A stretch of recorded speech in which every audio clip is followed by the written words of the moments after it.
Thank you, Mr. President. Mr. President, I have watched in wonder, actually, Mr. President, in absolute amazement, as the Obama administration attempts to justify what is clearly a misguided gamble and a bad deal with Iran. We saw the signs of how bad this deal is almost immediately, as during the same speech in which he announced the deal, the president threatened to veto any legislation that opposes it. I've been a business owner, Mr. President, and when you lead with threats, you typically are covering a really bad deal. Because when you're building support for your product, in this case, the Iran deal, you don't tell folks that you are talking to that disagree with you that they're crazy. That's simply something you don't do when you have confidence in the deal.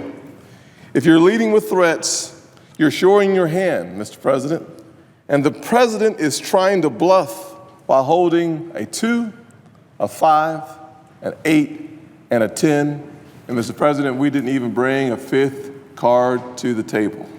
I use a poker reference because that's exactly what the President of the United States is doing here, gambling with our security, gambling with Israel's security, and frankly, gambling with the future of the Middle East. He was also gambling that his national security advisor, Susan Rice, would not admit that the Iranian government would use resources from lifting the sanctions to fund terrorists. But as we saw on CNN, Wolf Blitzer, she did.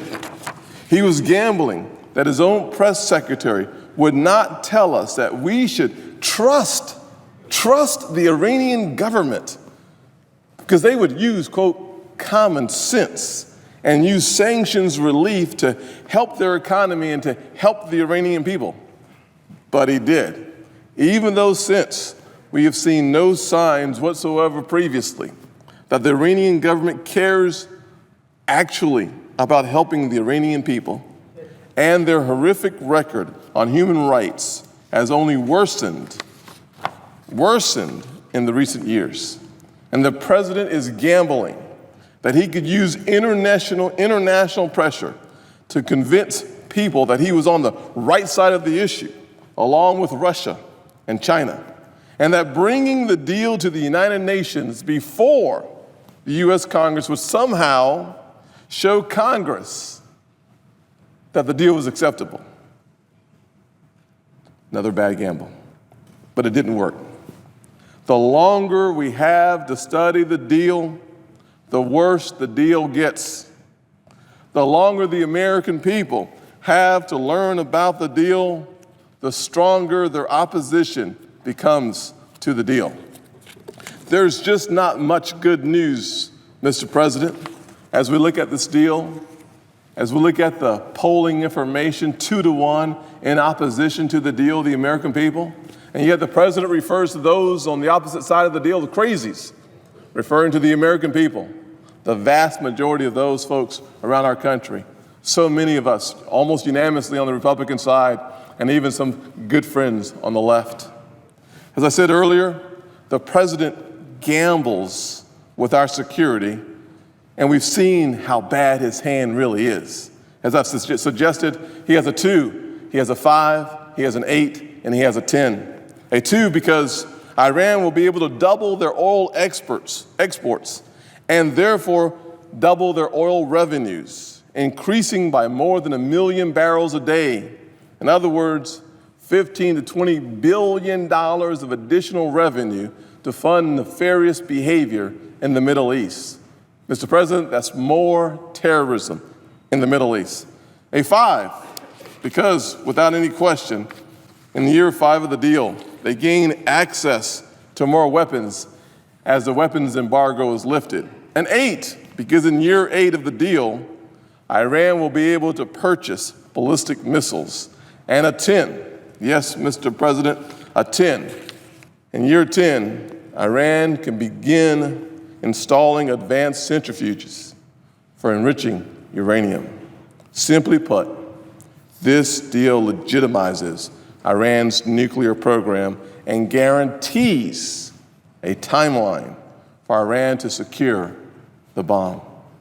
If Congress signs off on this deal, we can all take out a big red pen and mark on our calendars almost the exact day that Iran will have a nuclear weapon. This isn't a Republican or a Democrat issue. Just listen to some of the quotes from my friends on the other side of the aisle. The Joint Comprehensive Plan of Action legitimizes Iran's nuclear program. Another quote, whether or not the supporters of this agreement admit it, this deal is based on hope. Hope is a part of human nature, but unfortunately, it is not a national security strategy.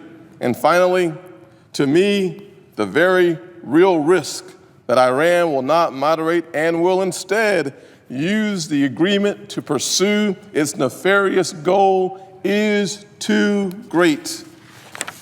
Mr. President, in what the administration would call an exchange for this, we see the economic sanctions will be lifted, arms embargo will be lifted, and Iran will have more money and more dangerous weapons to route to groups like Hezbollah and insurgents in Iraq, both groups responsible for the deaths of many American soldiers. That's not just a gamble, Mr. President. That is the wrong direction, at the wrong time, and the wrong deal, and absolutely, positively, unequivocally not in the best interest of this country.